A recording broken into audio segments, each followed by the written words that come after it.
जीव ध्वनि से जग में तीर्थ पर्वत हुआ सुधार। उन अनंतों को पढ़ूं में भक्ति भाव से बारंबार। बोलो अनंतानंद सिद्ध भगवान की जय। बोलो श्री अनंत भगवान की जय। चाय चकुत 108 आचार्य श्री शांति सागर जी महाराज की जय। दीक्षा गुरु 108 आचार्य श्री अजित सागर जी महाराज की जय। बालसल भारी 108 आचार्य श्री वर्धमान सागर जी महाराज की जय। बोलो श्री जैन धर्म की जय। बोलो 16 कारण पर्व की जय।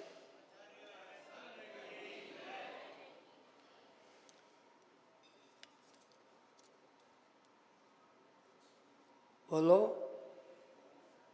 यह तन विष की वेलड़ी, यह तन है शरीर, अब तन माने शरीर। यह तन है विष की वेलड़ी, गुरु अमृत की खान। शीश दिए जो गुरु मिले तो भी सस्ता जान। अगर गुरु की संगति करना आज बहुत शुद्ध भक्ति भावना है, इसका मतलब उपाध्याय से है।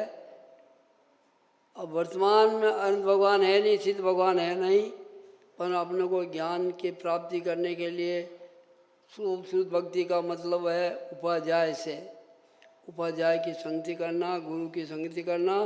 ये तन तो जड़ है, आत्मा चेतन है। तो ये तन की विष वेलड़ी है, इसमें मोह करना, डूबना है। कहा गुरु सीध दिए गुरु मिले तो सदा जान। एकलव्य ने गुरु की मिला नहीं हुआ था। गुरु क्यों नहीं मिला? द्रोणाचार्य ने अर्जुन को पढ़ाया था तीर कमान की शस्त्र का चलाना। जब एकलव्य से पूछने गया तो उसका अर्जुन ने पूछने गया तो अर्जुन को बोला कि मैं क्षत्रिय के सिवा सिखाता नहीं हूँ। तो एकलव्य ने भील था जात का, मगर उसने गुरु की मूर्ति बनाकर जंगल में ही उनकी विनय करके, नम्रता करके उन्हें धनुष का चलाना का, तीर चलाने का विद्या पढ़ ली। और पढ़ ली तो ऐसा किया, जब अर्जुन गया जंगल में, तब एकलव्य को देखा तो वो गुरु तो कहते थे कि मैं इस दूसरे को सिखाता नहीं हूँ, इसको कैसे सिखाया? तो उसको अर्जुन ने पूछा एकलव्य से कि तेरे को ये विद्या किसने सिखाई? कि गुरु द्रोणाचार्य ने। कि गुरु द्रोणाचार्य को तू जानता है क्या? कि हाँ मैं जानता हूँ। तो कहाँ बता?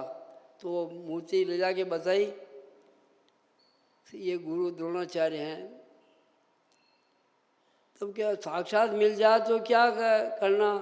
कि साक्षात मिल जाए तो बहुत अच्छा है। तो गुरु के ले आया अर्जुन, द्रोणाचार्य को लाया और देखा, पूछा कि ये देख द्रोणाचार्य साक्ष है। तो उन्होंने कहा भाई तेने विद्या किसे सीखी? कि मैंने द्रोणाचार्य से सीखी। द्रोणाचार्य कौन है? कि मैं तो इस मूर्ति को मानता हूँ द्रोणाचार्य। तो अगर द्रोणाचार्य साक्षात मिल जाए तो तू क्या दान उनको कुछ देगा क्या? विद्या के बजाय दान में कुछ देगा? क्या जरूर दूंगा। तो क्या देगा? उसने बोला कि तेरा अंगूठा काट के दे दे। उसका मतलब था उनको कि ये तीर चलाता है तो अंगूठे को चलाना पड़ता है, तो ये जीव को हिंसा करता है, इसलिए तीर चलाना बंद हो जाएगा, इसलिए अंगूठा मांगा। तो अंगूठा मांगा तो उसने तुरंत काट के दे दिया। उसने बोला, फिर द्रोणाचार्य ने बोला तेने अंगूठा काट के दे दिया, तेने विचार नहीं किया? अरे कि गुरु के सामने क्या बोलना? गुरु ये तो आपने अंगूठा मांगा, सिर पर मांगते तो काट के दे देता मैं। तो इसलिए कहा यहाँ पर ये तन के बीच की वेलड़ी, गुरु अमृत की खान। चीज दिए गुरु मिले तो भी सस्ता जान। कि मुझे चीज मांगते तो भी मैं काट के दे देता, उसमें कोई बात नहीं, अर्ज नहीं था। आत्म भ्रांति सम रोग नहीं, आत्म भ्रांति सब रोग नहीं। सदगुरु वेद समान, गुरु आज्ञा सम पथ नहीं। औषधि सच्ची जान, गुरु की आज्ञा ही औषधि है, गुरु का दर्शन ही औषधि है, गुरु का आशीर्वाद ही औषधि है। इसलिए कहा है कि मेरे अवगुण निज गहो, मेरे अवगुण निज गहो, मैं अवगुण की खान हूँ। शिष्य कह रहा है कि मेरे अवगुण निज कहो, मैं अवगुण की खान हूँ।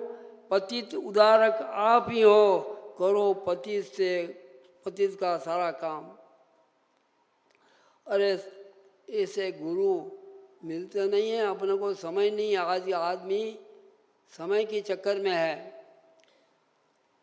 क्या बात क्या है, एक दृष्टांत देता हूँ आपको। एक सेठ जी थे, उनके घर में आग लग गई। क्या हुआ? क्या लग गई? आग। उनका लड़का था नटखट, समझिए आप, नटखट।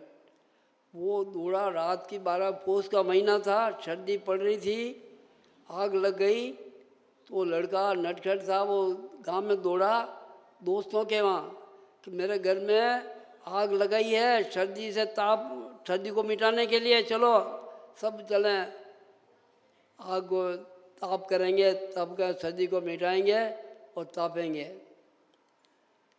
तो वो नटखट लड़का था, सारे दोस्तों को बुला लाया और सर्दी उड़ाने लगे।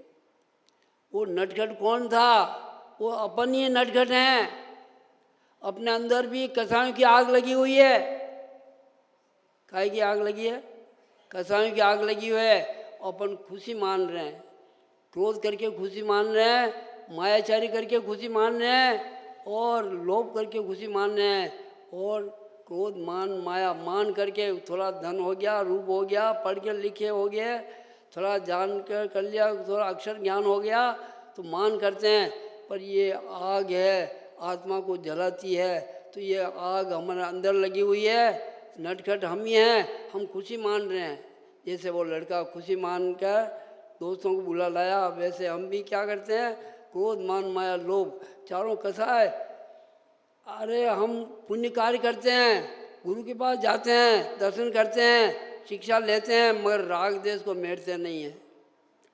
जब तक राग देश मिटेगा नहीं, कसाय मिटेगी नहीं, तब तक आपका सब कुछ काम व्यर्थ से चला जाएगा। आज आदमी सब दिखावे के लिए करता है, खुद दान करता नहीं, दूसरों को कराना चाहता है। और दूसरा पड़ोसी ने किया तो खटता भी नहीं है। पड़ोसी सुखी है तो हमको सहन नहीं होता है, पड़ोसी के पास संपदा है तो हमें दुख होता है। एक आदमी था,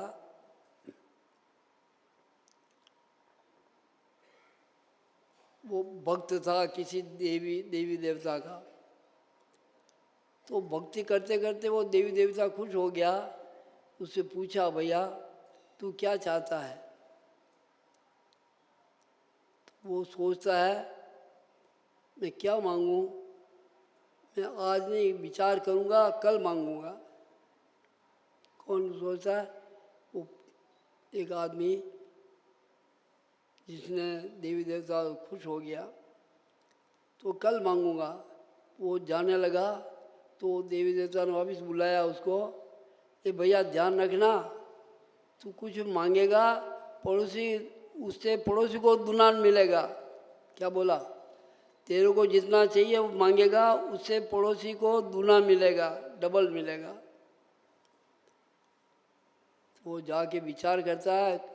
कौन आदमी आज विचार किनसे करता है? भाई बहन से नहीं करता है, दोस्तों से करता है। दोस्त किसके होते हैं?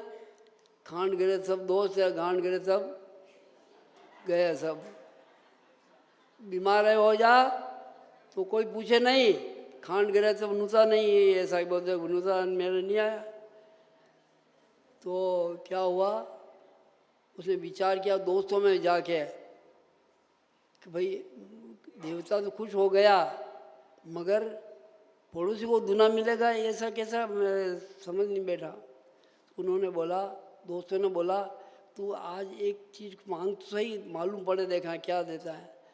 तो उसने ठीक है, दोस्तों ने कहा सो कर लिया। जाके मांगा पिछले रोज। उसने बोला मेरे एक बिल्डिंग चाहिए, तो पड़ोसी के 2 बिल्डिंग हो गई। उसके 1 बिल्डिंग हुई, पड़ोसी के 2 बिल्डिंग हो गई।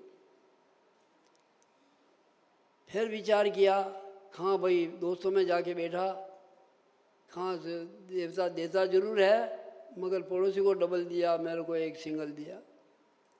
अच्छा, ऐसा करना, आज एक कुआं मांगना, पड़ोसी को 2 कुएं हो जाएंगे। कोई बात नहीं, तो मांग सही।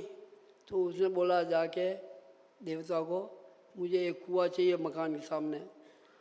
तो पड़ोसी को 2 कुआं, इसको 1 कुआं हो गया। 2 बिल्डिंग है, उसके 2 कुआं हो गया।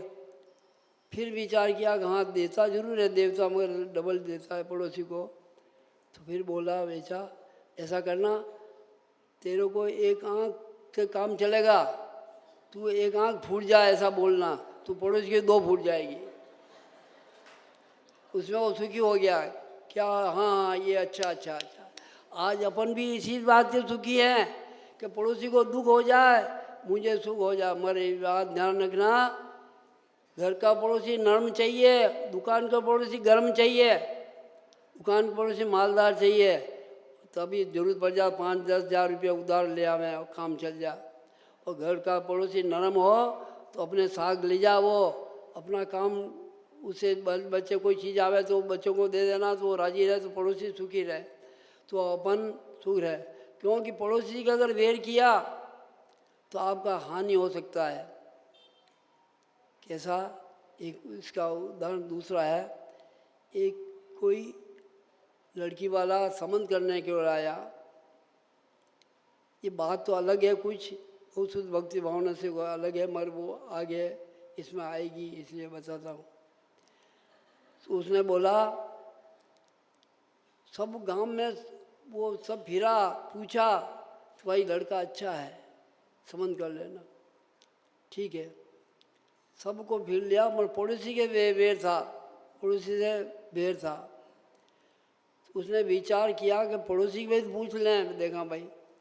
उसने कहा, पड़ोसी जाके पूछा, भाई मैं इस घर में संबंध करना चाहता हूँ, इस लड़का कैसा है? तो वो कहता है, घरधनी पड़ोसी कहता है, बहुत अच्छा आप करते हो, अच्छा है, कर लो, कोई बात नहीं। पर एक बात है, परंतु, किंतु और परंतु मामला अड़ जाता है। जहाँ किंतु लग गया, परंतु लग गया, मामला अड़ गया। उसने बोला, परंतु किंतु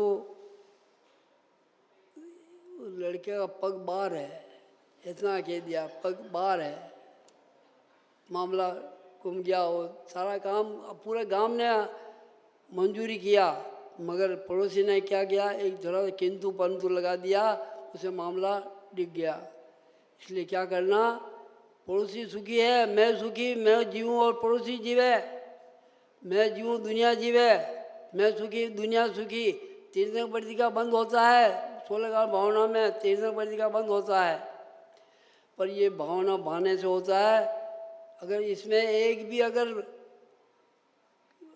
तीर्थंकर प्रतिका बंद क्या होता है, जीव मात्र सुखी होवे, संकलेश परिणाम जरूर है, मगर ये शुभ है। संकलेश परिणाम 2 तरह के होते हैं, एक तो दुनिया दुखी होवे और एक दुनिया सुखी होवे।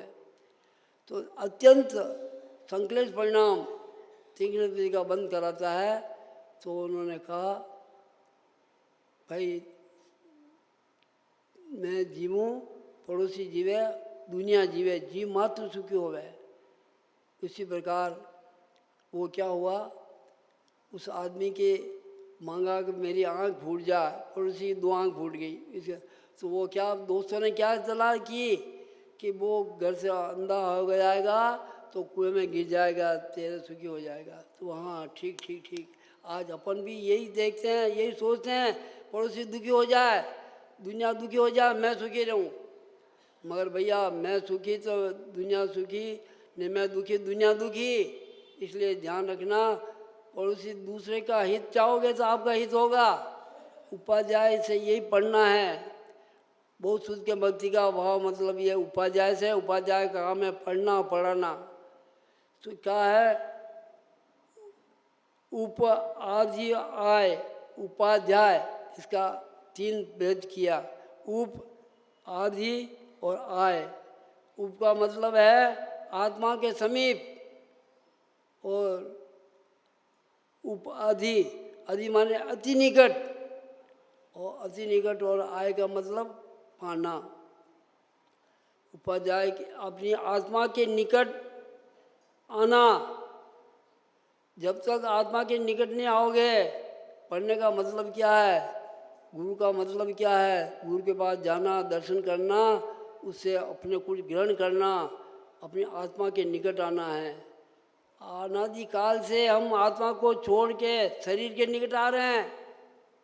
शरीर के निकट आने से शरीर की पूर्ति जड़ है, इसकी ये पर है, इसके माध्यम से हम आत्मा का कल्याण कर सकते हैं।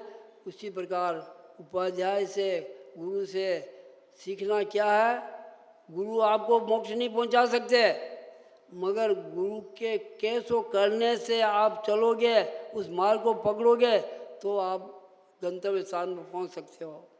इसलिए कहा है, आज बहुत शुद्ध भक्ति भावना कहती है, ऐसे उपाध्याय की भक्ति करना बहुत शुद्ध भक्ति भावना कहलाती है। और बहुत शुद्ध का मतलब है उपाध्याय परमेश्वरी से है। और उपाध्याय 3 शब्दों में बताया, उप, आदि और आय। इसका अर्थ यह है भैया कि अपने निकट आना, आत्मा के निकट आना, और अति निकट आना। निकट आना पड़ोसी भी होता है, वो भी निकट पर नहीं, और अपने अंदर रहना, अंदर जाना। और बहुत समीप आना, और आय का मतलब है अर्थात बहुत निकट आना। आय का मतलब आना है। और किसके द्वारा, बहुत शुद्ध भक्ति ज्ञान के द्वारा अपनी आत्मा को बहुत निकट आना, यही उपाध्याय प्रवृत्ति को प्राप्त करना, गुरु को प्राप्त करना और गुरु के पास जाना, इसका फायदा ये उठाना। अपना गुरु के पास गए, मंदिर गए और घंटी लगी, उठ के बाहर चले गए, क्या बोला गुरु ने मालूम नहीं। इसलिए मंदिर जाना,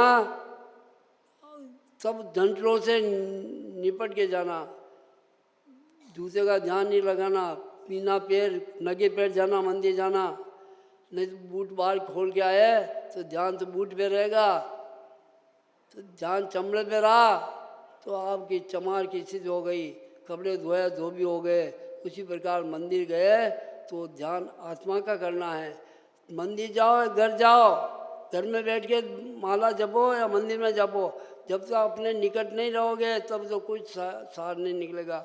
इसलिए बहुत शुद्ध भक्ति ये कहती है कि आप गुरु के पास जाओ, अपनी आत्मा में रमो, और गुरु जो कुछ कहा, गुरु कैसो कही बात नहीं, कुछ तो कैसो करो। महावीर भगवान ने कहा, मैं पूजा से राजी नहीं हूँ, मैंने किया सो करो तो मैं राजी हूँ। महावीर भगवान ने कहा, जियो और जीने दो।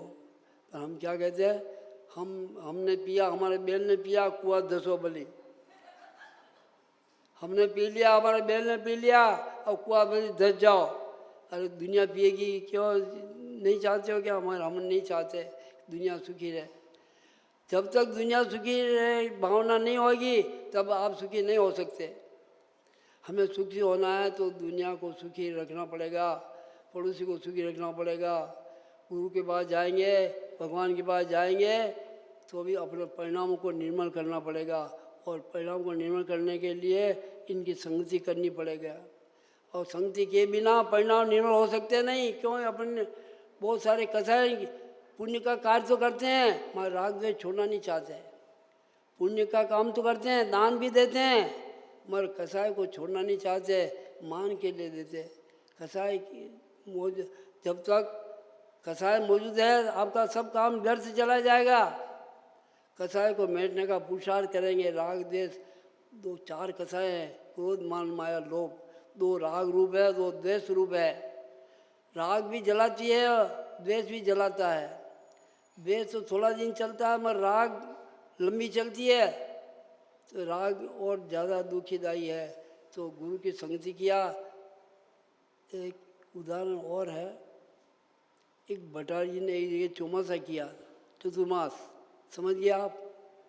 बात तो जरा देसी है, और मैं भी देसी आदमी हूँ, बूढ़ा आदमी हूँ। मुंह में दांत नहीं, पेट में हाथ नहीं, घुटने से चला जाता नहीं, आँख से दिखता नहीं, थाली में आता उसे बचता नहीं, क्या करूँ? तो भट्टार जी चतुर्मास किया था, तो उन्होंने बोला कि भैया चतुर्मास पूरा हो गया।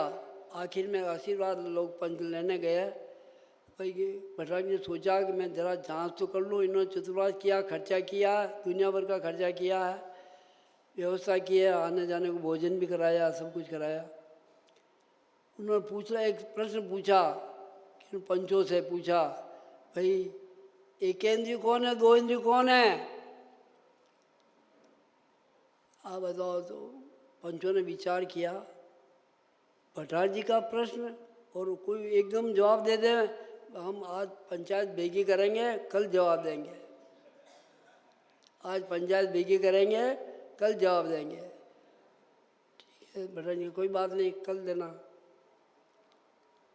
तो फिर पंचायत शामिल की, बेगी की, विचार किया कि भाई इनका भट्टाचार्य जी को जवाब कौन देगा।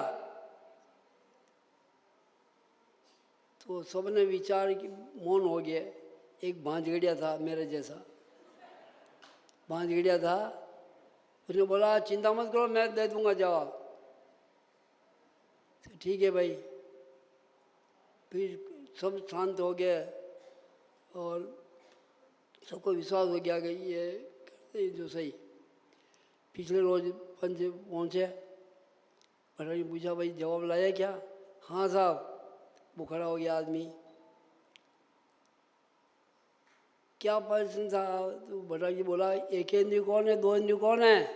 एक इंद्रिय तो आप हो, दो इंद्रिय हम हैं। आप अकेले हो एक इंद्रिय, राण मल छाड़ी शीतला माती रखवाली, आनी राणी छाणी कहीं नहीं, शीतला माती रखवाली, आप अकेला हो एक इंद्रिय, माँ दो जना लुगाई धनी वाला, तो दो इंद्रिय में गया। तो पढ़ गया, अच्छा किया, सब पानी पड़ गया, चौमासो कराया।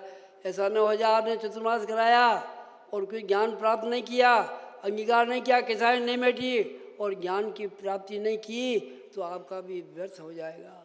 इसलिए क्या करना, गुरु से कुछ ग्रहण करना। आए समय कीमती है। आप 7:30 बजे 9 बजे आते हैं, क्या करें। पर 9 बजे तो क्यों नहीं आते, आपकी समय कीमती है। तो समय कीमती है, उसके उपयोग करो। समय कुछ पाया आए कि उस पाने का कसाय मेटने का, अगर गुरु चतुर्मास कराया, गुरु की संगति की और उनका गुण ग्रहण नहीं किया तो फिर व्यर्थ। भक्ति का मतलब क्या है, ग्रहण करना, उन गुण ग्रहण करना, यही भक्ति है। कल महाराज ने बताया था 4 भक्ति है, बहुत भक्ति, आचार्य भक्ति, प्रवचन भक्ति और प्रभाव, ये आनंद भक्ति। आनंद भक्ति है ना, तो ये 4 भक्ति है। तो भक्ति का मतलब यही है, उनके गुण ग्रहण करना। आप लोगों को भी गुरु के गुण ग्रहण करना चाहिए। गुण ग्रहण करने से ही अपना फायदा है। गुण ग्रहण नहीं करोगे तो वर्ष में क्या कार कुछ समझे। 2 मित्र थे, उपदेश सुन के बाहर गए, तो आपस में बहुत अच्छा, महाराज ने बहुत अच्छा बोला, बहुत अच्छा बोला, वाह बोला। तीसरे ने पूछ लिया, कोई तीसरा आदमी मिल गया, उसने पूछा भाई क्या कहा था हमारा, कि ये तो महाराज जान ने क्या कहा था। तो वो ये महाराज जान ने, महाराज जान ने हमें बोले अच्छे थे, बोले अच्छे थे। तो आप भी कह दो कि महाराज बोले, उपदेश अच्छा दिया, मगर क्या ग्रहण किया, कुछ नहीं किया, ये ध्यान लगाना। जब तक ग्रहण लड़का पढ़ता है, ग्रहण नहीं करता है, परीक्षा होती है, उसमें मालूम पड़ता है कि इसमें 30% आया, इसका 90% आया।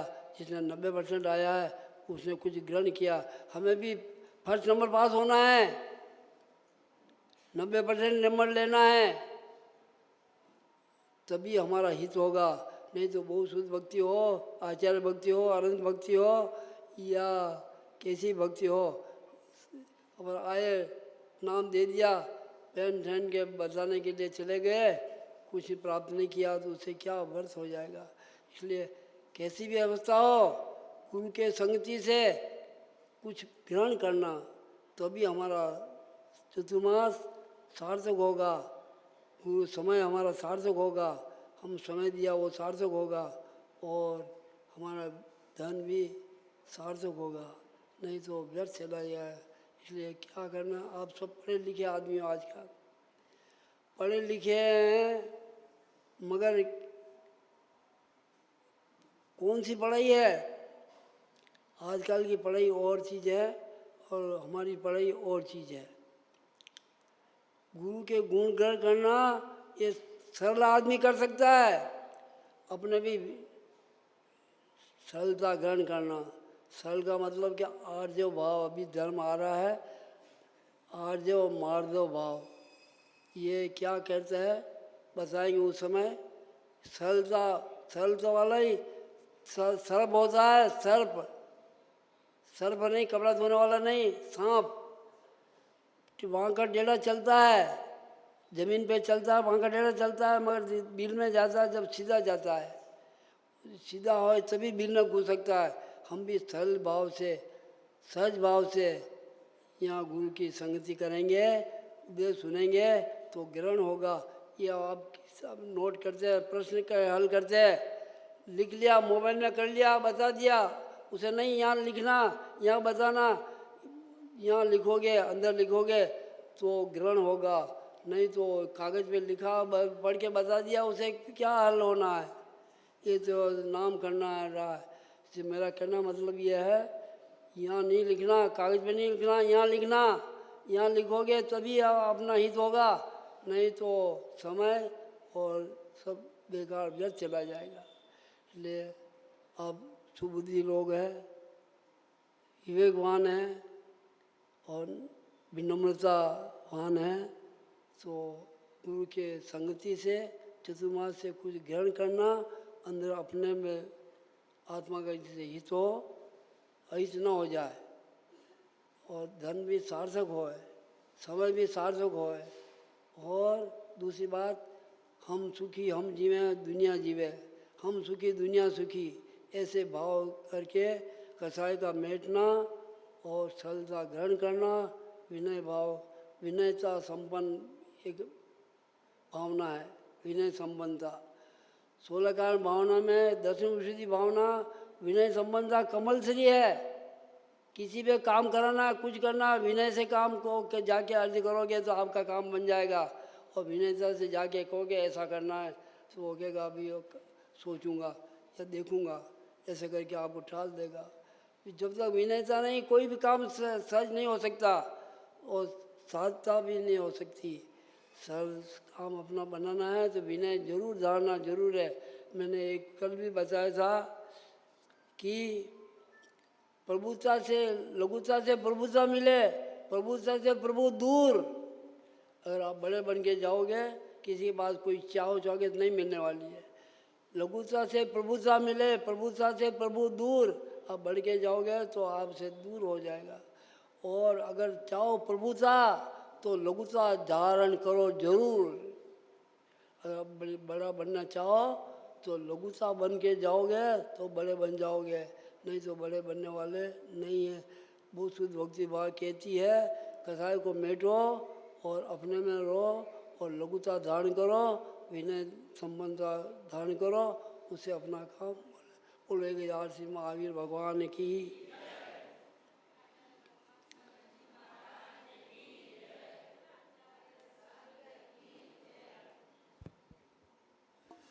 बहुश्रुत भक्ति बहु